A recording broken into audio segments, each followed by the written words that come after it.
Bien, bonsoir à tous et à toutes. Il est 17h0405, on va démarrer. Quand on a débuté ces conférences de la faculté de Sorbonne Université, il y a presque 2 ans, on s'était donné comme règle plutôt des orateurs extérieurs à la fac, voire même extérieurs à Sorbonne Université. Il n'y a eu qu'une seule fois où on a eu des collègues de la fac des sciences. Bien, ce soir, on rompt, entre guillemets, cette consigne initiale, et c'est avec un très grand plaisir, puisqu'on a craqué, et on a demandé à Renaud Piarou, professeur à Sorbonne Université, à la Pitié-Salpêtrière, il dirige le service de parasitologie, de nous parler d'une thématique qui est le choléra. Alors, Renaud Piarou, c'est aussi un écrivain assez fantastique. Sur le sujet du choléra, je vous conseille fortement la lecture de son ouvrage, même s'il en a commis d'autres après sur le Covid notamment. Et puis c'est un orateur exceptionnel et je lui ai demandé de nous raconter une histoire sur le choléra de Haïti à Mayotte. D'ailleurs, si vous appréciez ses talents de conteur, là aussi je vous recommande sur France Culture les podcasts qu'il a pu faire sur la mécanique des épidémies. Et d'ailleurs, dans tous ces podcasts, il avait oublié le choléra. Donc ça tombe bien. Vous avez une première ce soir. Renaud, un grand merci d'être venu nous parler du choléra de Haïti à Mayotte. Merci Bruno. Oui, en fait, il y était. C'était le premier, mais tu as dû le louper. C'était un entraînement. Je n'ai pas parlé du choléra en général, mais du choléra en Haïti. Bon, là, je vais un petit peu élargir. Alors, quand j'ai eu ce sujet, je me suis dit, j'ai une revue que j'aime beaucoup, c'est le Lancet. Et donc, j'étais regardé dans le Lancet. D'abord, petit mot de rappel sur le choléra. Je pense que cette image suffit. C'est une maladie qui, due à une bactérie, hein, je n'ai pas encore revendiqué le choléra pour mes amis bactériaux comme un flagellé, mais je pense qu'on pourrait peut-être le mettre comme flagellé. En tout cas, il a un flagelle, mais donc une bactérie qui sécrète une toxine, laquelle entraîne une perte d'eau salée dans les selles, ça donne de la diarrhée, par des vomissements, et c'est cette diarrhée, ces vomissements qui peuvent donner une déshydratation majeure qui peut entraîner le décès des patients. Voilà, j'ai fini le cours sur le choléra et on va pouvoir aller sur le Lancet. Et donc, je suis allé chercher quelque chose, en regardant choléra en Haïti, je tombe sur un article du Lancet, un peu comme on en a assez souvent, qui explique que ça va pas bien, il va falloir faire des choses. Bon, ce serait bien de donner de l'eau propre à boire aux gens, mais on ne sait pas faire. On va au moins faire de la vaccination. Mais ce qui m'a intéressé, c'est que dans le même numéro, il n'y avait pas de lien entre les deux. Il y avait cet article-là. Et celui-là m'a beaucoup plus plu, beaucoup plus intéressé. Et j'ai surligné quelque chose en jaune que je vais vous montrer. En fait, j'ai fait l'effort de le traduire sur Google Trad. C'est une nécrologie à retardement de John Snow. John Snow, on va voir qui il était.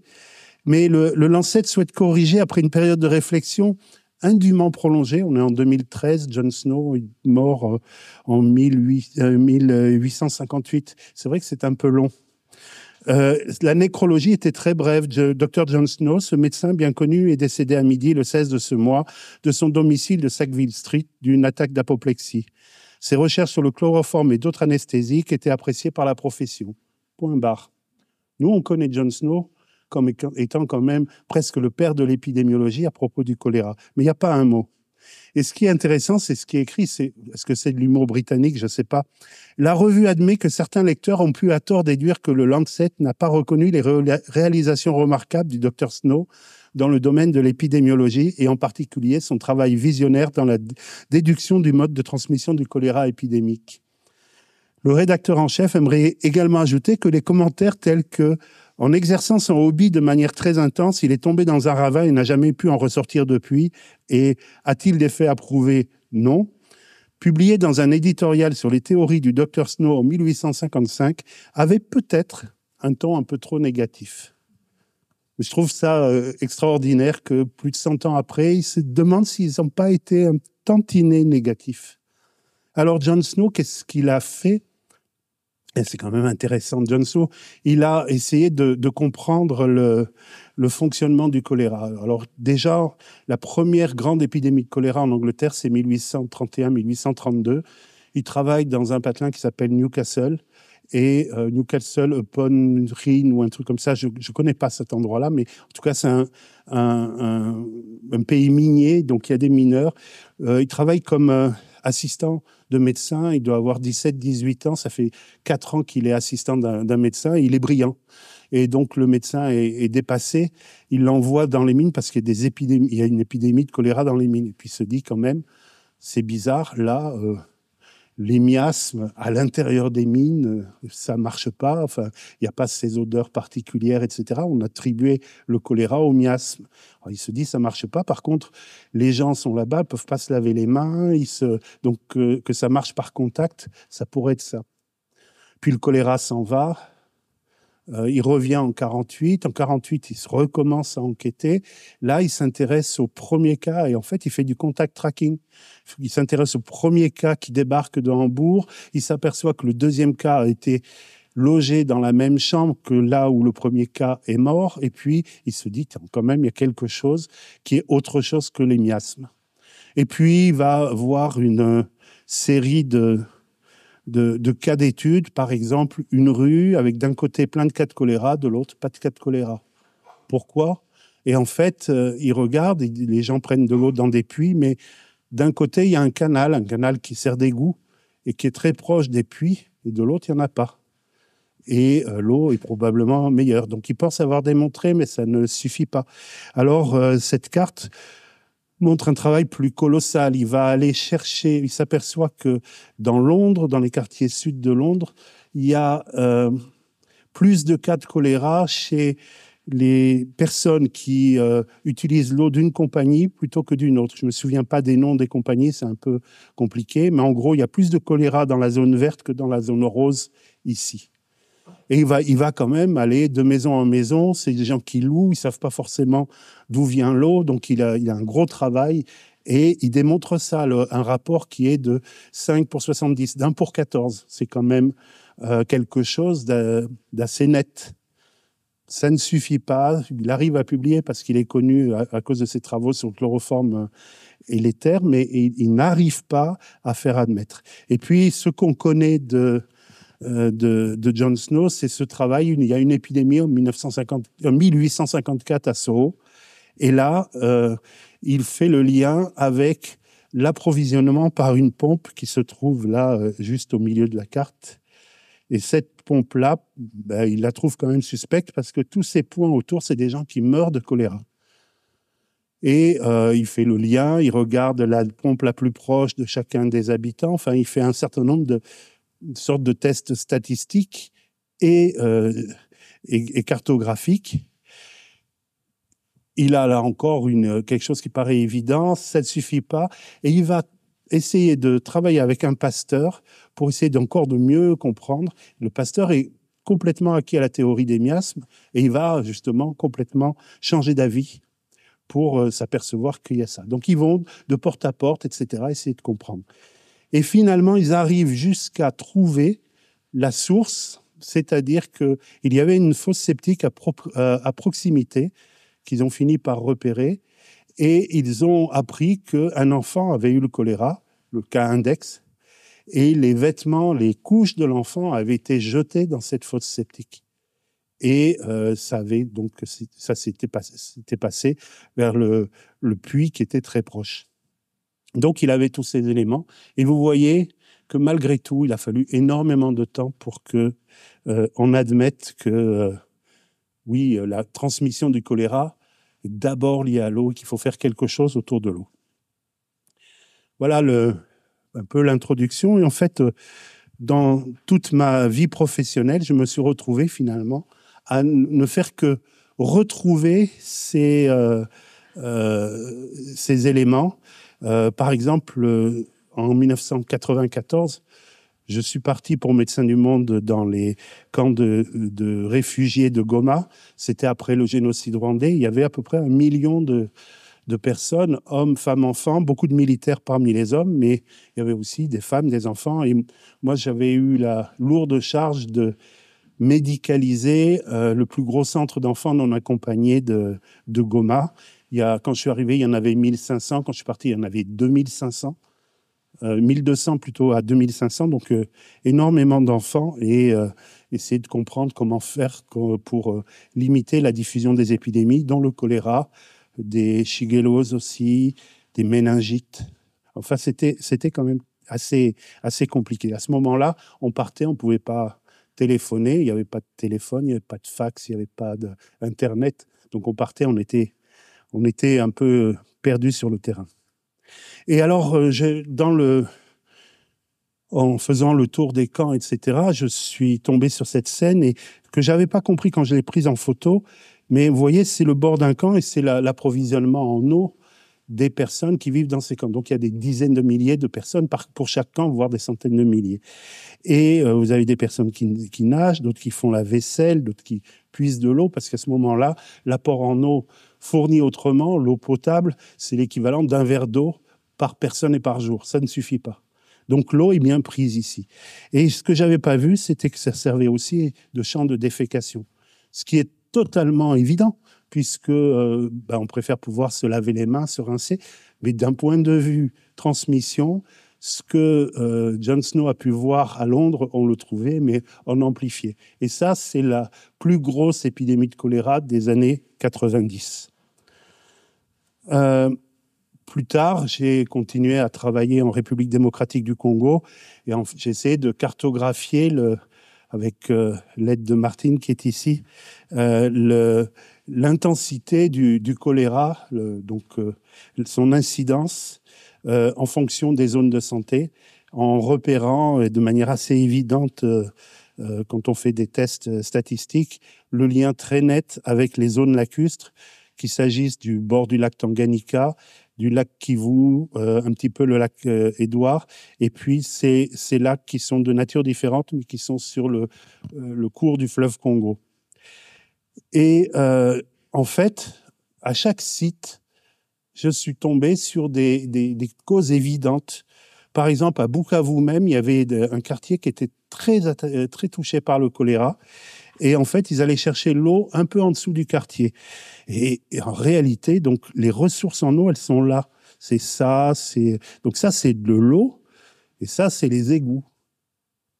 C'est en plus hyper glissant. C'est les femmes et les enfants qui y vont. Et il s'agissait de remplir son jerrycan sans contaminer. Évidemment, c'est extrêmement compliqué à faire.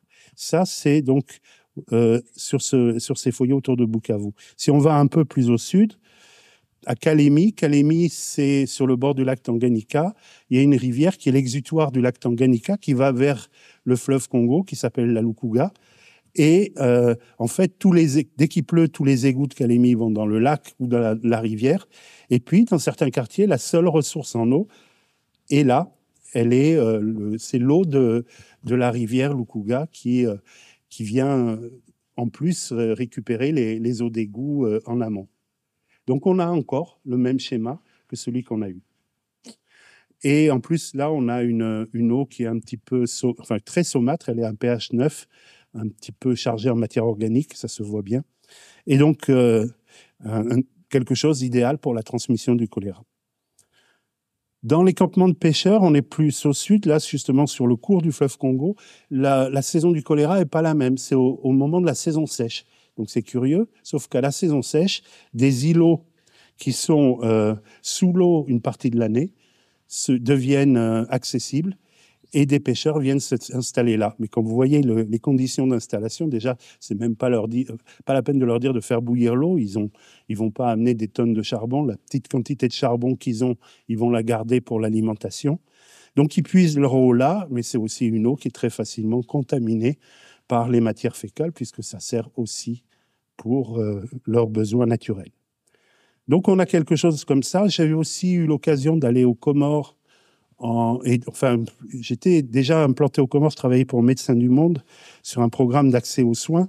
Mais au bout de quelques années, une épidémie de choléra a débuté.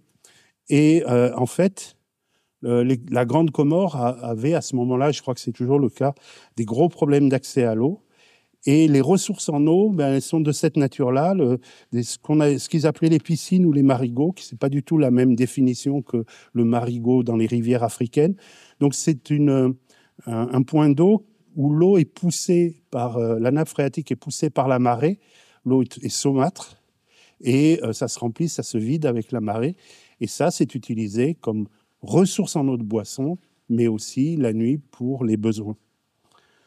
Autre ressource, mais pauvre, qui est de récupérer l'eau sur les toits pour les mettre dans des impluviums. Et en plus, ça, c'est idéal, surtout quand c'est pas couvert. Celui-là est couvert, mais si c'est pas couvert, pour les anophèles, c'est un excellent gîte larvaire pour les anophèles.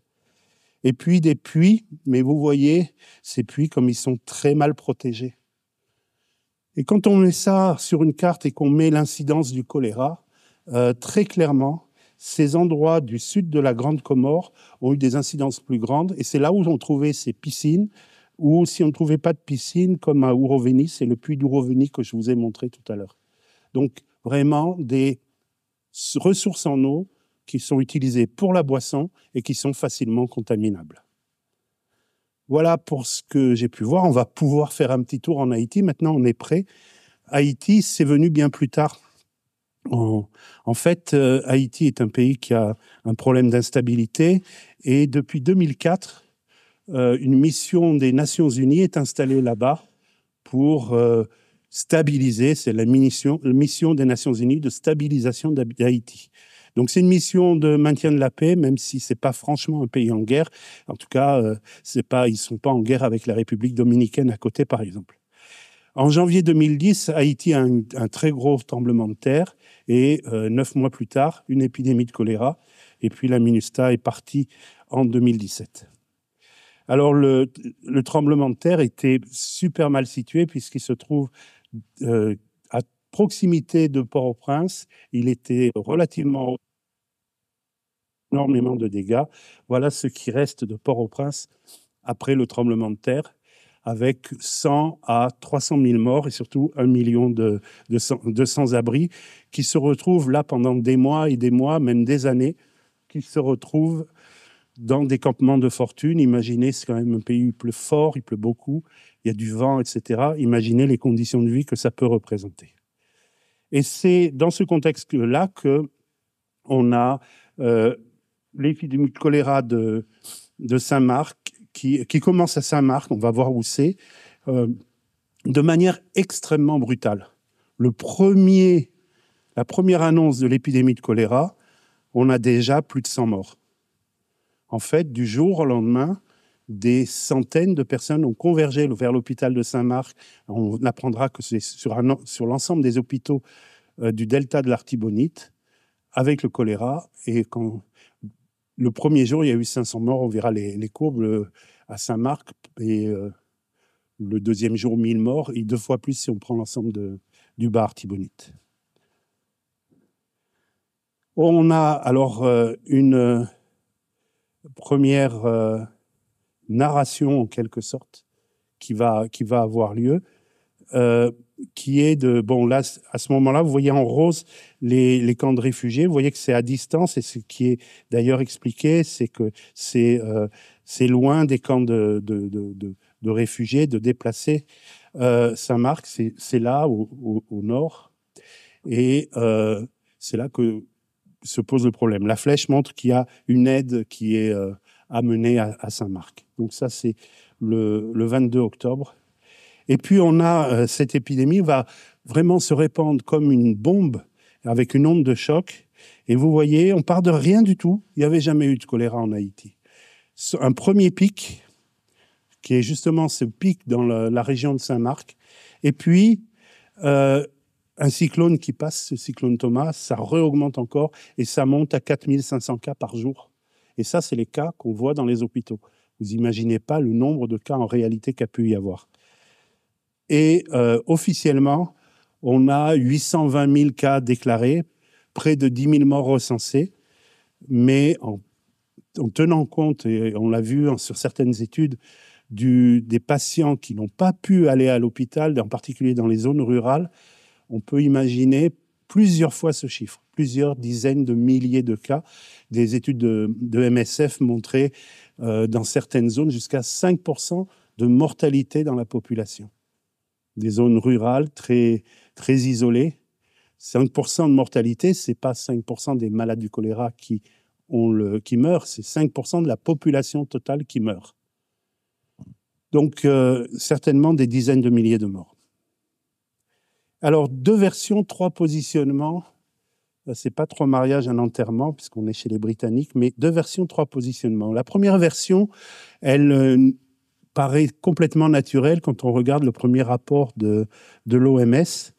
On voit, c'est toujours le 22 octobre, on voit bien que les premiers cas, on les montre non seulement du côté de Saint-Marc, mais ils se sont aperçus qu'il y avait des cas en amont, tout le long d'un fleuve qui est le principal fleuve d'Haïti, qui est le fleuve Artibonite. Ça va tout à fait dans le sens de ce qu'on a pu voir. Merci Martine pour cette très belle figure qui montre que selon les zones géographiques, on va avoir des épidémies de nature différente. Je vous ai parlé, puis on le reverra, de cette épidémie du bar Artibonite qui montait extrêmement vite, extrêmement fort, à jusqu'à 2000 cas. Et l'épidémie en amont qui est montée un petit peu plus doucement, mais quand même déjà relativement forte, mais avant. Et là, un peu en amont, c'est du côté de Mirebalais. Et puis les autres sont des épidémies plus tardives. Quand on va un peu plus loin, qu'on regarde ça de près, qu'on cherche de plus près, c'est un petit peu la même démarche que John Snow. On s'aperçoit que les premiers cas arrivent dans un village d'une vingtaine de maisons à tout casser, et en face, il y a un camp militaire. Et un camp militaire où viennent d'arriver des soldats en provenance du Népal. Et il y avait du choléra au Népal. Voilà le camp militaire. Vous voyez le village et quelques maisons éparses.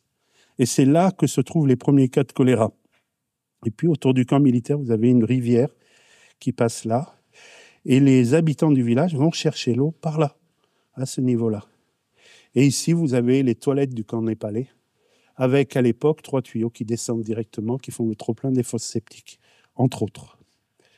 Évidemment, l'hypothèse est posée localement, mais très mal défendue, puisque vous voyez comment elle est représentée. C'est important de voir comment les choses sont représentées. Quelqu'un un peu d'excité, etc., qui dit que le choléra vient des Nations Unies, mais c'est comme ça qu'on nous l'a présenté. Mais c'est peut-être pas faux, on va le voir. Deuxième vision de ce choléra, elle est d'abord, le là est donné par la MINUSTAH.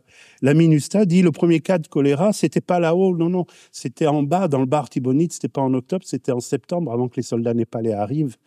Et ça nous vient du ministère de la Santé. J'ai quand même cherché, j'ai beaucoup travaillé avec le ministère de la Santé et avec la direction départementale de l'Artibonite.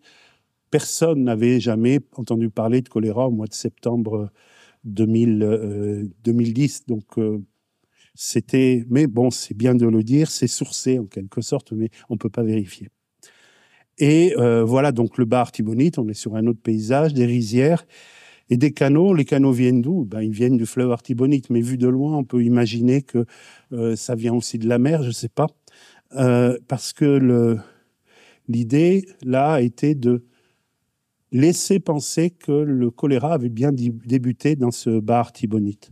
Alors, là, c'est les cartes que l'OMS a produites, la PAO, la Pan American Health Organization, a produites assez rapidement dans l'épidémie. Si on regarde là, ils indiquent que le premier département touché, c'est l'Artibonite, et le département du centre, qui est en gris ici, est censé ne pas avoir eu de cas la première semaine. En réalité, ils en ont eu 2000, mais ces cas ont disparu. Même chose, et si ce n'est pas suffisamment explicite, par OCHA, qui avait publié cette figure. J'étais en Haïti à ce moment-là. J'ai eu l'occasion de voir le ministre de la Santé. Ensemble, on est allé voir OCHA et on leur dit non, c'est pas possible. Ils n'ont rien changé. Ils ont gardé cette représentation qui indique que ça a commencé dans l'Artibonite et non pas dans le département du centre. Et là, ça permettait de donner corps à une théorie qui serait un peu l'équivalent de la théorie des miasmes. Hein. Je suis un peu violent, mais je pense qu'il y a de ça, qui fait que dans les zones estuarines, on a des vibrio cholerae et que ces vibrio cholerae sont devenus pathogènes pour l'homme. Alors, tous les vibrio cholerae, il y a des vibrio cholerae dans les zones estuarines, mais la plupart n'ont pas la capacité de sécréter la toxine du choléra. Donc, c'est quand même un point important. Là, il y aurait ces vibrio cholerae et qu'ils seraient devenus pathogènes pour l'homme et ça serait débuté. Alors, comment un vibrio cholerae pathogène a pu arriver ? C'est le CDC qui a proposé ça pendant quelque temps sur son site internet. C'est des ballasts des bateaux qui seraient venus du golfe du Bengale et seraient arrivés jusqu'à Saint-Marc. Si vous voyez les routes maritimes, c'est quand même assez loin. On ne sait pas comment ça peut se faire. Et surtout, à vide, puisque pour naviguer au large, et quand ils ne sont pas suffisamment chargés, il faut remplir les ballasts. Ils naviguent à vide et ils auraient vidé leur ballast à l'arrivée. Quand on réfléchit à ça, on se dit c'est quand même bizarre, ça, je ne comprends pas, ça ne peut pas tenir. Et ça permet toujours de dire que dans cet écosystème aquatique, le vibrio cholerae s'est multiplié et est passé chez l'homme, créant cette épidémie avec la violence que vous voyez. Ça a été, ça je l'ai vu dans pas mal d'épidémies par ailleurs, la peste à Marseille en 1720, enfin on ne va pas trop épiloguer là-dessus, mais très souvent il y a des scientifiques extérieurs qui viennent et qui donnent leur avis à distance sans connaître ce qui se passe au niveau du terrain.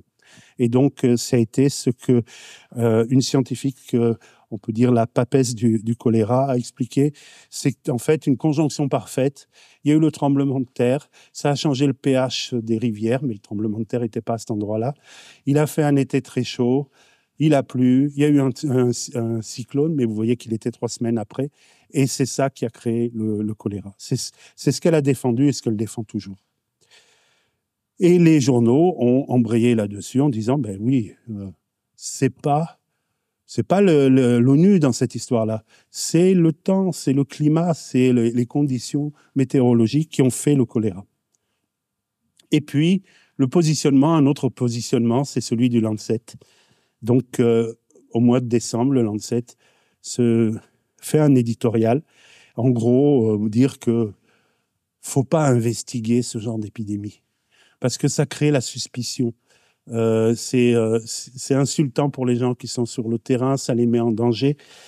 Alors, on ne fait pas cas non plus des gens qui ont été lynchés pour avoir été suspectés d'avoir apporté le choléra. Il y en a eu plusieurs dizaines en Haïti. Et la fin est intéressante, qui dit que même si on peut avoir un intérêt de savoir comment l'épidémie a débuté, ça peut être un sujet de curiosité scientifique, quand même beaucoup plus que ça, pour le futur. Blâmer pour l'épidémie maintenant, c'est-à-dire dire est-ce que ça pourrait être les casques bleus ? Mais c'est pas blâmer, c'est chercher à savoir ce qui s'est passé, n'est pas loyal pour les gens qui travaillent pour améliorer une situation si difficile et il ne sert pas à combattre la maladie. J'insiste pas là-dessus parce qu'en fait, ça peut largement servir à combattre la maladie que de savoir comment elle est arrivée et par quel mécanisme elle s'est propagée. Mais voilà les positionnements. Alors maintenant, on a quand même des éléments assez forts. D'abord, on m'avait demandé de faire l'investigation de cette épidémie et en fait, la séquence était très claire. Ça a commencé là, puis quelques jours après, ça a explosé là. En fait, les vibrio cholerae ont circulé le long du fleuve Artibonite, sont passés dans les canaux. Et c'est là que les gens sont contaminés parce qu'en travaillant dans les rizières, les gens boivent l'eau des canaux. Ce qu'ils ne savent pas, c'est qu'ils boivent aussi, finalement, l'eau du fleuve Artibonite en amont. Et donc, s'il a été souillé, eh bien, ils boivent une eau souillée. Et puis ensuite, là, en fait, on va avoir des explosions un petit peu centrifuges qui traduisent l'expansion de l'épidémie. Voilà ce que ça donne sur le plan des courbes épidémiques. Bien sûr, ça se joue sur quelques jours. Il faut 2-3 jours pour que l'eau descende. Et donc, un premier pic épidémique qui vient là, sur la ville de Mirebalais, puis alors qu'il ne se passe absolument rien dans le bar Artibonite, puis tout d'un coup, un énorme pic épidémique. Alors ça, c'est pas léger, hein, quand même, c'est 300 cas par jour. Mais là, ça va jusqu'à 2000. Un énorme pic épidémique. Et puis le reste d'Haïti a une courbe plus classique d'une montée ou avec le R0, un peu comme on a vu sur le Covid. Point important, un chercheur danois a obtenu de ses collègues népalais qu'ils lui transmettent les souches, et donc il y a pu y avoir une comparaison entre les souches népalaises et les souches d'Haïti, et la souche d'Haïti. Et voici, donc au Népal, il y avait en fait 4 souches très proches, mais il y avait déjà un début de diversification. Et puis, la souche d'Haïti, elle est là. Elle est complètement agrégée à une des souches, avec 0 ou 1 mutation sur 4 millions de paires de bases. C'est extraordinairement la même chose en termes de suivi phylogénique des maladies. Là, on a exactement la même. C'est exactement cette souche-là. Évidemment, on n'a jamais retrouvé de souche aussi ressemblante ailleurs. Et donc, ça, c'est un point. Ça n'a pas empêché Rita Colwell de lutter pied à pied pour dire non, c'est l'environnement, ce sont les souches de l'environnement. Et donc, elle va récupérer des souches de l'environnement qui n'ont pas la toxine colérique. Elle ne s'attarde pas sur ce problème pour dire qu'il y a une diversité de souches de Vibrio cholerae dans l'environnement haïtien. Oui, mais sans la toxine colérique. Et elle produit cet article dans PNAS, et avec quand même des méthodes qui sont un petit peu discutables. Voilà la figure dans PNAS. Donc, je vous ai dit, Martine m'aide beaucoup et elle a fait de la cartographie, donc elle a plus le regard. Elle a trouvé cette figure bizarre. Peut-être que vous aussi, vous la trouvez bizarre. Elle, c'était 2 ans après. Vous l'avez vu il y a quelques minutes. Ce truc rose-là, qui semble être des cas de choléra, ce n'est pas des cas de choléra. En fait, c'est cette figure-là qui a été modifiée. Modifiée en enlevant le fait que c'était loin des camps de déplacés, modifiée en expliquant que c'est parce qu'il y avait eu le tremblement de terre et dans les débris du tremblement de terre que le choléra avait débuté. Trouvez cet article, lisez-le, lisez l'introduction, c'est consternant. Donc vous voyez comment on peut transformer les choses. Et ça n'a pas suffi. L'année d'après, il publie, parce qu'il y avait cette histoire de cyclone qui ne collait pas non plus, il fallait qu'il y ait eu un cyclone avant. Il publie un nouvel article disant il y a eu beaucoup de pluie juste avant le choléra, avec un pic extraordinaire de pluviométrie en septembre 2010. Là, moi j'avais fait l'investigation sur le bar Artibonite, j'avais vraiment rien trouvé, j'avais pas de notion d'inondation à ce moment-là, et puis on s'est dit non, là on va vérifier. On était retourné sur les données, c'est les données publiques, c'est les données de la NASA, et on a regardé, on a refait les calculs, et on n'a pas trouvé ce pic. On a écrit à l'éditeur, puis ça s'est arrêté là. L'éditeur a publié, il y a eu une réponse qui noyait le poisson, en gros, disant, mais regardez quand même, en septembre, c'est un peu plus que la moyenne. Oui, mais c'est pas ça. Voilà, mais c'était une personne. Alors, je me suis interrogé sur la possibilité de sanctionner, de lutter contre ça. Mais en fait, ça dépend des universités. Et Rita Colwell, dans son université, d'abord, elle est à la retraite, Rita Colwell est extrêmement bien vue. Finalement, quand même, le problème est tranché. Dans PLOS pathogène, un certain nombre d'auteurs ont dit, ça y est, la controverse est réglée, les analyses ADN des souches, l'épidémio de terrain concordent et donnent quelque chose d'extrêmement fort pour dire c'est bien au niveau du camp népalais que l'épidémie a commencé. Les Nations Unies ont un petit peu été secoués de l'intérieur parce qu'il y avait un problème, et en particulier le professeur Philip Alston, qui est rapporteur spécial pour les droits de l'homme et l'extrême pauvreté, a fait un rapport pour le Ban Ki-moon et le service juridique des Nations Unies en disant « Vous ne pouvez pas continuer comme ça. La politique de l'ONU est inacceptable moralement, juridiquement indéfendable et politiquement vouée à l'échec. » quelle politique? Celle qui était appliquée à Haïti en disant on ne sait pas finalement, on n'a pas trouvé la cause, donc on va considérer qu'on ne fait rien. Et finalement, Ban Ki-moon, secrétaire général de l'ONU, à la fin de son deuxième mandat, va faire amende honorable et il va dire en anglais, en français et en créole haïtien, au nom des Nations Unies, je tiens à vous dire très clairement, nous nous excusons auprès du peuple haïtien. Nous n'avons tout simplement pas fait assez en ce qui concerne l'épidémie de choléra et sa propagation en Haïti. Nous sommes profondément désolés pour notre rôle. Mais il ne dit pas quel rôle. C'est parce que les services juridiques l'empêchent de le dire. Après, il n'est pas convaincu plus que ça, mais il se sentait obligé de faire ça. Ça a remis la lutte contre le choléra en haut de l'agenda. L'UNICEF avec une organisation des Nations Unies avec laquelle j'ai beaucoup travaillé, donc a accepté de faire un programme de sécurisation de l'eau autour des cas de choléra. Et ça a marché à partir justement de la fin de 2016. On a pu avoir plus d'équipes.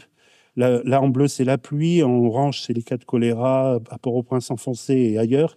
Et vous voyez qu'à la fin de 2016, on a suffisamment de moyens pour qu'il y ait plus d'équipes sur le terrain, plus d'équipes par rapport au nombre de cas, et on arrive à faire arrêter le choléra. Super nouvelle. Maintenant, ça ne va pas durer. J'avance. 2022, le choléra revient. Le choléra revient, mais on est dans un contexte différent. On peut aller sur Wikipédia, il demande des sous d'ailleurs.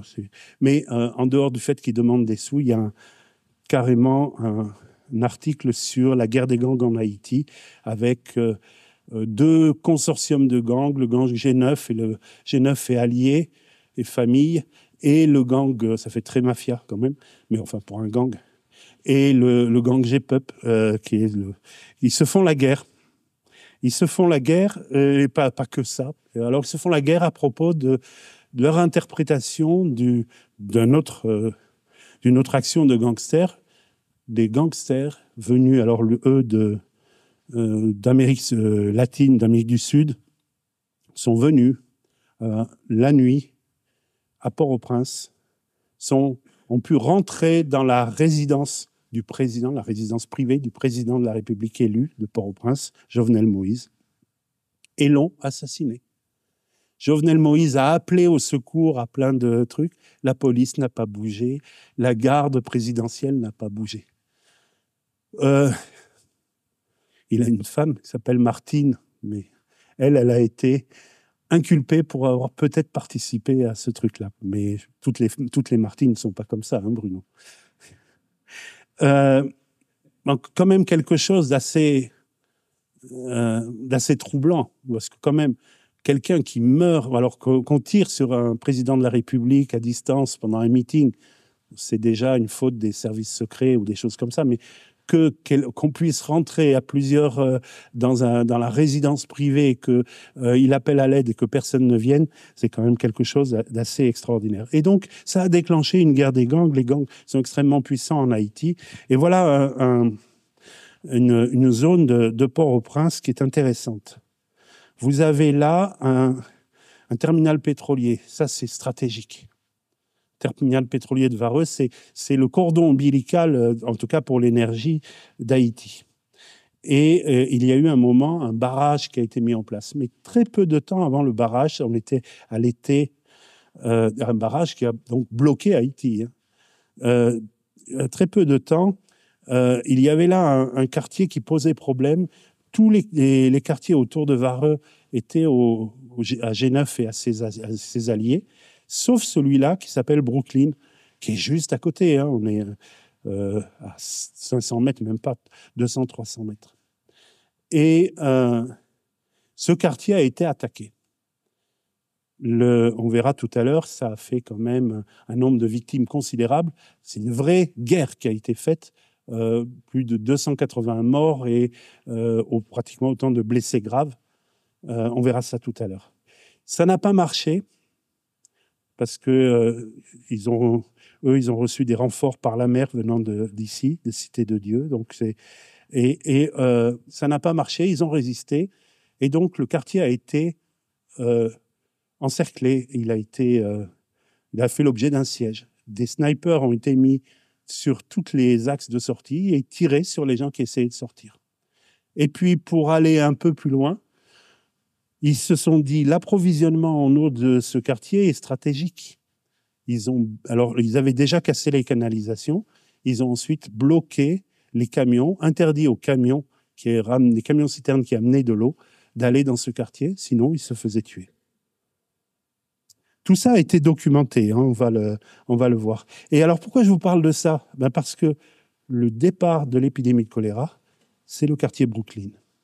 Et pas que le quartier Brooklyn, c'est aussi le pénitencier, donc lien avec les gangsters, mais pas du tout avec le même environnement, le pénitencier d'Haïti qui, plus tard, sera attaqué par la conjonction de ceux qui se faisaient la guerre. Ils se sont mis ensemble. Ils ont libéré plus de 4000 prisonniers et ils ont contrôlé pratiquement toute la capitale. Au même moment, vous avez une épidémie. Il n'y avait pas de choléra depuis 3 ans et demi. On ne voyait rien dans l'environnement. On ne voyait rien nulle part, aucun cas. Et là, au même moment, vous avez un démarrage à quelques jours près, là et là. Je ne sais pas, moi, je me dis que ça a quelque chose à voir avec les gangs. Ce qu'on voit aussi, c'est le type d'environnement. Ça, c'est une photo Google où on voit donc le terminal pétrolier et puis ce quartier Brooklyn avec le marché Brooklyn qui est là. Vous voyez, c'est la Brooklyn. Et si c'est pas net, voilà, c'est un environnement urbain. C'est pas une zone de pêcheurs ou des choses comme ça. La mer à cet endroit-là, elle est dégueulasse. Personne n'irait boire l'eau de mer. Et puis, de toute façon, ça se boit pas, l'eau de mer. Et quand on a vu sortir les articles, eh bien, on s'est aperçu que ce contexte-là avait été complètement scotomisé, complètement effacé. Il n'existe pas. Toute la recherche qui a été faite a été de regarder la souche et de s'apercevoir que la souche qu'on avait était tout à fait liée avec des souches qui circulaient quelques années avant, à la fois chez des cas cliniques, c'est en bleu et vert, on ne le voit pratiquement pas. On les voyait dans l'environnement, enfin très logiquement que l'environnement se contaminait quand il y a une épidémie chez l'homme en même temps, ça ne pose aucun problème. Mais ils en ont déduit que puisque ça s'accrochait là, c'était, et la souche la plus proche à ce moment-là, mais déjà un peu loin, était une souche environnementale, c'est que c'était lié à l'environnement. Et de là, ils ont dit, alors c'est intéressant, ils ont dit en résumé, c'était une souche qui circulait avant. Et le lien à l'environnement est documenté dans cette étude et ça montre l'importance d'améliorer la santé publique et les infrastructures de l'eau et de la sanitation et la nécessité de vaccination périodique. Petit mot sur la vaccination. Voilà comment elle est présentée partout. Si vous voyez des vaccinations choléra, vous verrez ce type d'image. Et donc, l'idée, ça a été de vacciner comme ils pouvaient, parce qu'il y avait la guerre des gangs en même temps, un maximum de personnes, beaucoup d'enfants, beaucoup d'enfants.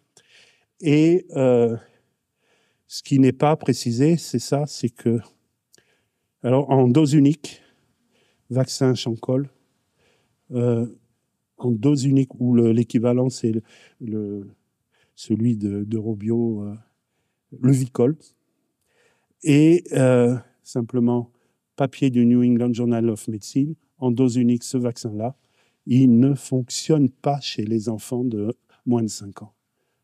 Efficacité vaccinale, 16%. Et en fait, énormément d'enfants ont été vaccinés, mais n'étaient pas protégés. J'en reviens à notre population de Cité-Soleil. En fait, tout ce que je vous ai dit, c'est basé sur un rapport de l'ONU qu'on peut retrouver facilement, qui est là. Et je vous en mets que quelques éléments du résumé. Donc, entre le 8 juillet et le 31 décembre, le blocage du terminal Vareux, c'est en septembre, donc c'est vraiment pour préparer ça. Le quartier de Brooklyn a été attaqué par les gangs. 552 personnes ont été tuées, blessées ou reportées manquantes. Et des dizaines de femmes et de jeunes filles ont été violées collectivement. Des centaines de personnes ont été déplacées et donc certaines personnes ont eu leur maison détruite. Dans les premières semaines de juillet, l'attaque Et c'est les mois qui ont suivi, donc après l'attaque, ils ont fait le siège du quartier avec des snipers pour tuer les personnes qui essaient de sortir. Leur objectif, c'était aussi de s'attaquer à l'eau et à l'alimentation de manière à provoquer des maladies. Ça, c'est dans le rapport de l'ONU. Alors, on a voulu, avec les collègues, signaler ça à la revue, comme quoi, c'était aussi une hypothèse que de se dire si les gangs avaient réintroduit le vibrio choléré à l'intérieur du quartier. Plutôt que l'environnement, en tout cas qu'on devait imaginer cette hypothèse. Simplement l'imaginer comme une hypothèse. On s'est fait jeter comme des malpropres. En fait, un reviewer a fait dit simplement que ce qu'on disait c'était des spéculations, des choses qui n'étaient pas supportées par des faits. Il y avait quand même des faits énormes pour le supporter. Et que en fait, on avait inclus dedans une théorie complotiste qui était de dire que des gangsters pouvaient avoir des activités criminelles. Parce qu'après se procurer les souches de choléra en Haïti, je veux dire, ça, c'est pas très difficile. C'est vraiment très facile. On termine avec les Comores. On revient aux Comores, mais la plus en grande Comore, qui était là où j'avais été il y a longtemps, maintenant c'est à Mayotte, simplement pour dire qu'on a eu une épidémie à Mayotte. Mayotte, c'est quand même un territoire français, et ça, c'était choquant. Et donc, le directeur général de l'ARS m'a demandé de venir les aider à faire l'investigation et à proposer des solutions. En fait, il s'avérait très vite que j'ai retrouvé à Mayotte les mêmes quartiers qu'à Port-au-Prince. Si je vous disais ça, c'est à Port-au-Prince, vous me croiriez facilement. Mais non, c'est à Mayotte. Là, c'est un endroit où le ministre est passé. Il restait à l'entrée du quartier. Et vous voyez cette rivière, entre guillemets. C'est le seul cours d'eau, c'est la seule ressource en eau pour ceux qui sont au cœur du quartier. Un peu en amont, il y a quelques sources, mais extrêmement mal protégées. Et donc, par contre, il n'y a pas, dans ce quartier qui comptait 5000 habitants, il n'y a pas de robinet. Martine a fait... Alors, on ne peut pas mettre les cas, donc on l'a mis, les cas ponctuellement, mais on l'a mis là de manière un peu...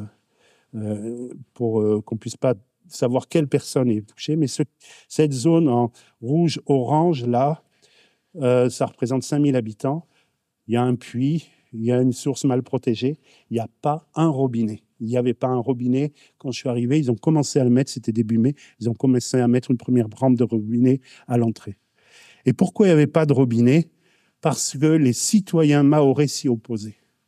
Parce que dans le quartier, il y avait beaucoup d'immigrés et que l'idée, c'était d'empêcher, enfin, un peu comme l'histoire de l'AME, est-ce que vous pensez que les immigrés viennent en France parce que l'AME leur promet d'être soignés s'ils sont malades?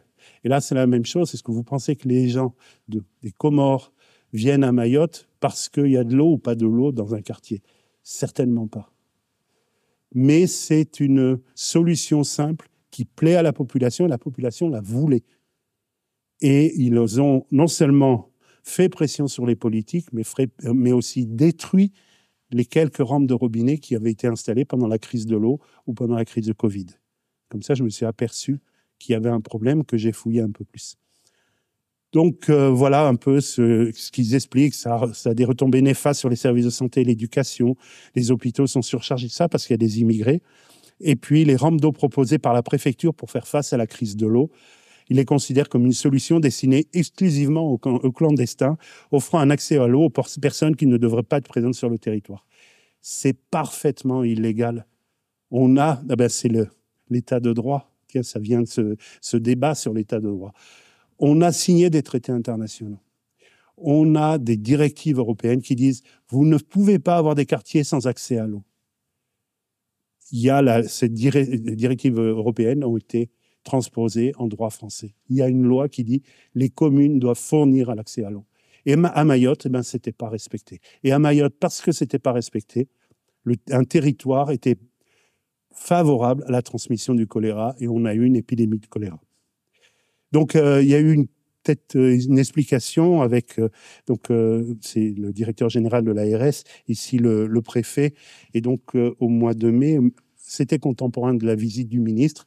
On s'est retrouvés tous les quatre, et là j'ai eu la chance, le directeur général de l'ARS m'a laissé conclure la présentation de la situation. J'ai insisté sur ce point-là.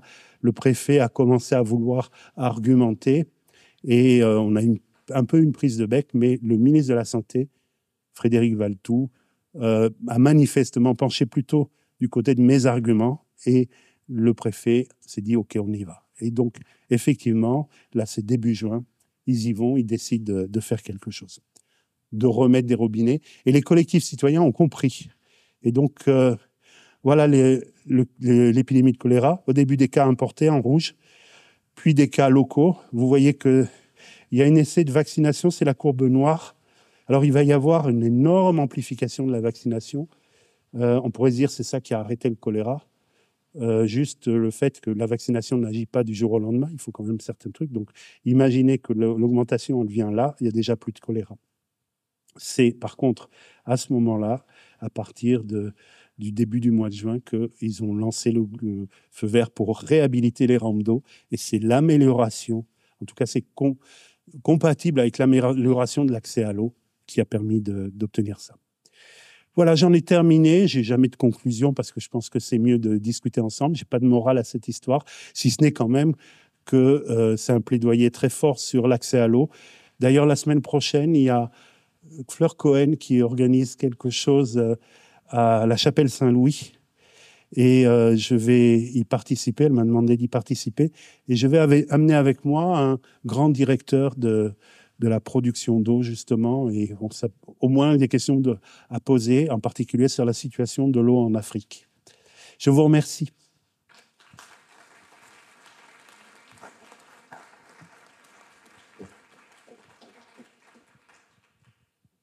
Pour mémoire, on avait fait venir Éric Orsena pour nous parler des ressources en eau de manière globale dans l'une des premières conférences. Un grand merci, Renaud, pour l'ensemble de cette présentation. Manifestement, le vibrio cholérique ne lit ni les revues scientifiques et n'arrive pas bien à séparer les différentes personnes qui l'attaquent. Mais bon.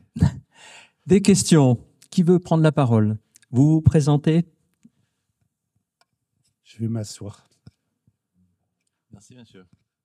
Éric Pichard, je suis infectiologue. Bon, on a bien suivi des billards à 2 bandes, puis à 3 bandes, etc., depuis le début. Il y a une question qui m'intrigue, voilà, il y a un problème qui m'intrigue, c'est celui des porteurs sains. Et par exemple, première question, c'est dans le camp des Nations Unies des Népalais, est-ce qu'il y a il y avait des signes cliniques? Est-ce qu'il y avait vraiment du choléra symptomatique ou ça a été identifié? Je pense qu'ils ont des médecins et ça a peut-être été caché. La deuxième question, c'est dans le quartier Brooklyn. Non, mais c'est la même question. Pareil dans le quartier Brooklyn, ensuite à Haïti en 2022. Est-ce que c'est des gens, il y avait des porteurs sains et pourquoi on devient porteur sain à clinique? Et même chose pour les Comores, c'est la même question. Est-ce qu'il y avait des porteurs sains d'où ils venaient, etc., qui ont du vibrio choléré avec ta toxine ST, hein, donc des formes pathogènes. Pourquoi est-ce qu'il y a un moment où on passe de porteurs sains à répandeurs de choléra dans la nature? En fait, le premier point, si tu fais la biblio, tu vas retrouver une histoire de porteur sain, c'est Choléra dolores. C'était à Madagascar dans les années 60. Depuis, on n'a jamais rien trouvé. Alors, ça ne veut pas dire que ça n'existe pas, les porteurs sains. On n'a pas trouvé de porteur sain chronique du vibrio choléré qui soit capable d'infecter d'autres personnes. Ça, c'est la première chose.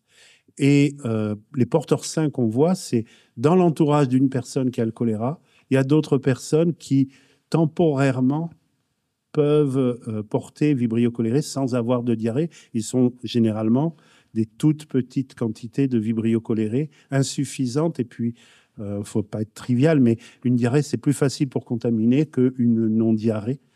Donc, cette histoire de porteur sain, elle a été mise en avant. Il n'y a rien dans la littérature qui permet de démontrer, comme par exemple dans le cas de la typhoïde. Dans le cas de la typhoïde, on sait qu'il y a des porteurs sains et qui peuvent être contaminés. On a cette fameuse histoire de Marie typhoïde. Mais choléra Dolores, c'est la seule histoire qu'on a sur le choléra. Elle est mal documentée et ça date d'il y a 60 ans. Depuis 60 ans, on n'a rien trouvé comme ça. Donc, les porteurs sains, non, ça peut être des personnes qui sont en train d'incuber, et ensuite ils vont avoir la diarrhée. Donc on peut très bien imaginer des soldats népalais qui sont partis sans avoir la diarrhée, qui sont arrivés avec la diarrhée, et ensuite ça s'est transmis à l'intérieur du camp. Ce qu'on sait, alors le camp népalais, personne n'a pu aller voir le cahier de l'infirmerie du camp népalais. Il y avait quand même sur ce camp-là 400 personnes. Sur l'ensemble des Népalais, il y en avait plus d'1 millier, mais 400 personnes étaient à côté, à Mey, à côté de Mirebalais. 400 personnes, 15 jours. Toi qui fais de la médecine tropicale, ça t'étonne pas qu'aucune personne n'ait eu la diarrhée? Il y a, paraît-il, eu des constipés. Il y a eu une épidémie de constipation aiguë, puisque normalement, sur 400 personnes, sur un voyage en zone tropicale comme ça, tu sais très bien que c'est pas possible de ne pas avoir de diarrhée. Et il n'y avait pas de diarrhée. Le panel de l'OMS qui va investiguer ça, il voit ça, il dit, bah, vous voyez, il n'y avait pas de cas. Donc c'était peut-être des porteurs sains, et encore, ils ne disent rien là-dessus. En réalité, des personnes ont travaillé dans le camp des Haïtiens, et eux disent que les gens étaient malades, qu'ils vomissaient. Vous ne pouvez pas dire s'ils avaient la diarrhée, ils n'étaient pas dans les toilettes avec. Mais ils disaient qu'ils vomissaient. Mais on n'a jamais pu investiguer à l'intérieur du camp. Par contre, comment veux-tu que des porteurs sains contaminent un fleuve? Et si les porteurs sains peuvent contaminer un fleuve, pourquoi des histoires comme celle de Saint-Marc, qui sont complètement uniques, pourraient arriver? Comment veux-tu que ça marche, cette histoire-là?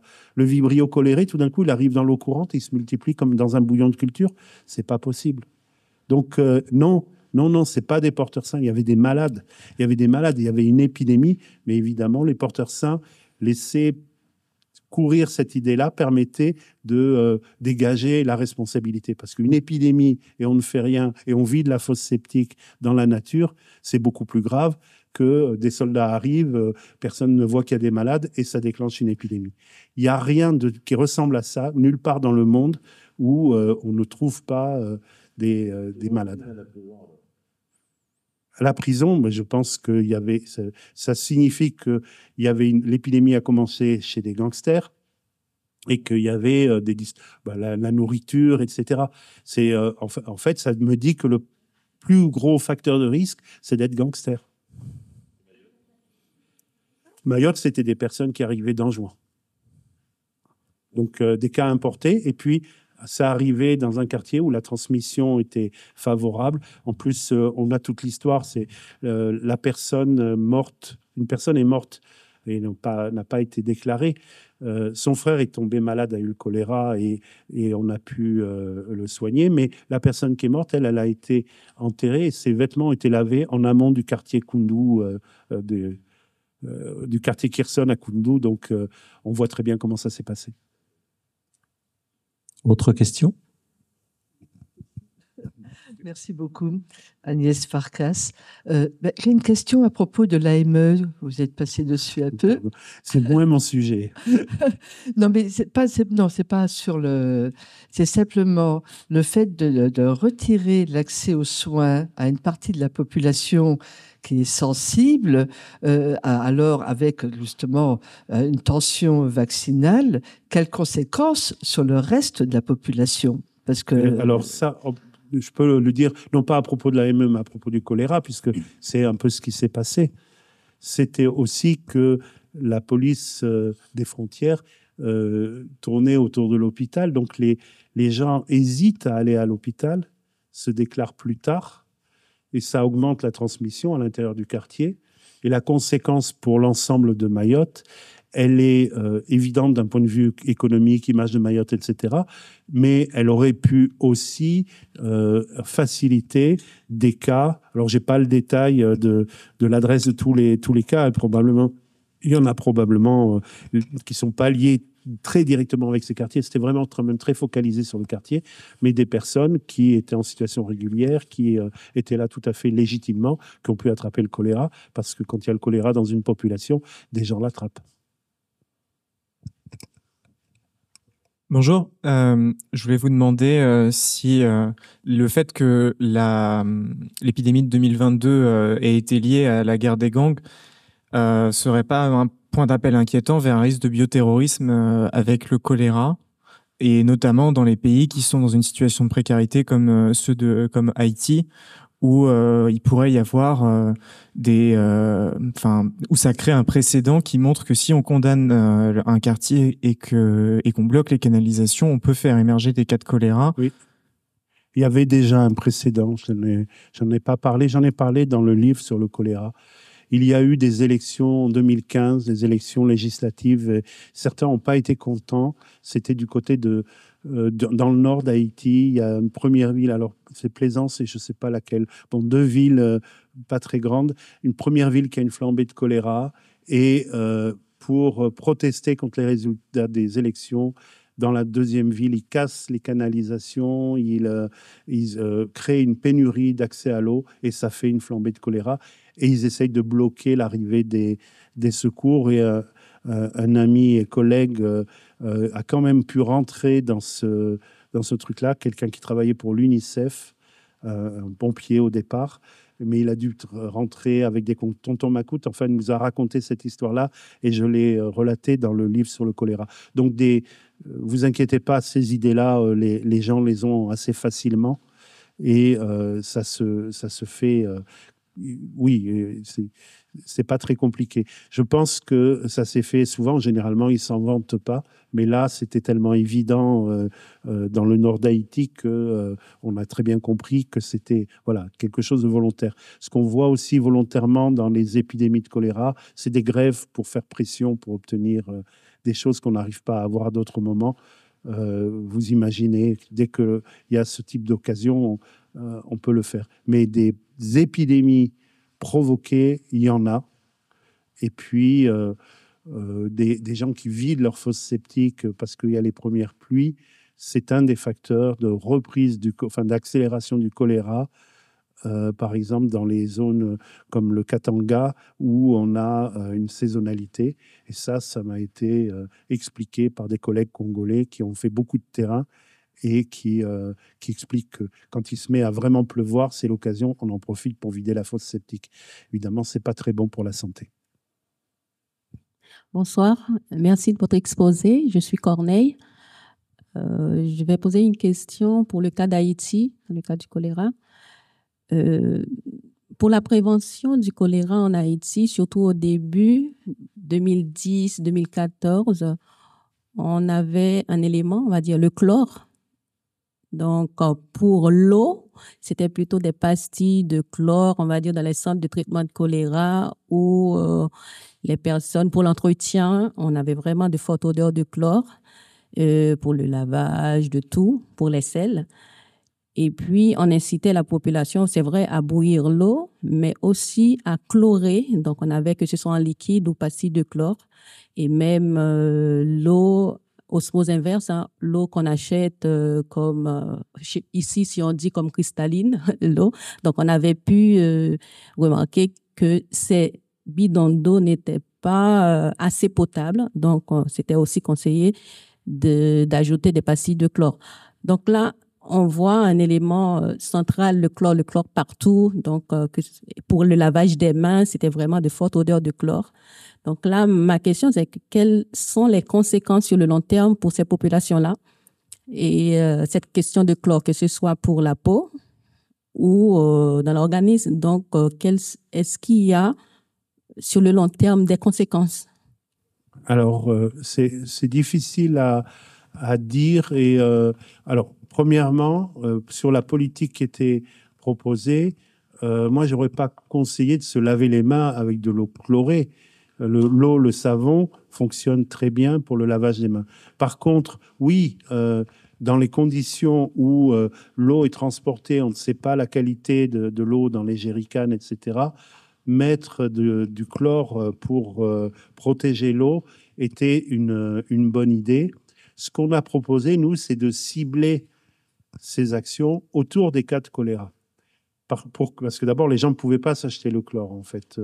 Dans plein d'endroits, je suis allé, ils avaient eu des sensibilisations où on disait il faut du chlore, etc. Et puis, je demandais aux gens, est-ce que vous avez acheté le chlore? De toute façon, personne ne vendait de chlore dans les villages et ils n'allaient pas faire 10 km pour aller chercher des pastilles de chlore et ils n'avaient pas l'argent pour ça. Donc, l'idée, c'était de proposer de chlorer, de donner les moyens de chlorer pour une période précise, à peu près un mois, dans les familles où il y avait eu des cas de choléra ou à proximité, ou s'il y avait eu des cas de choléra à proximité. Après, utiliser massivement à très long terme, je ne sais pas, mais il peut y avoir des intoxications au chlore si les enfants prennent les comprimés, etc. Donc, c'est quand même un outil à manier avec précaution. Là, il s'agissait d'arrêter la transmission du choléra dans certaines conditions. Et nous, on a eu très longtemps du chlore dans l'eau de boisson. Maintenant, c'est fait différemment. Et puis, quand on va à la piscine, c'est chloré aussi.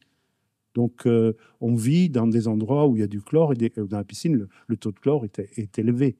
Donc, c'est pas considéré comme quelque chose de très dangereux, mais je pense qu'il faut être quand même prudent par rapport aux solutions chlorées qu'on laisse à domicile ou aux pastilles chlorées qu'on laisse à domicile. On va s'arrêter là. Un grand merci Renaud pour cette conférence. Merci. Et je vous propose de poursuivre la discussion, y compris avec Renaud. Tout en haut, on libère l'amphi. Un pot vous attend.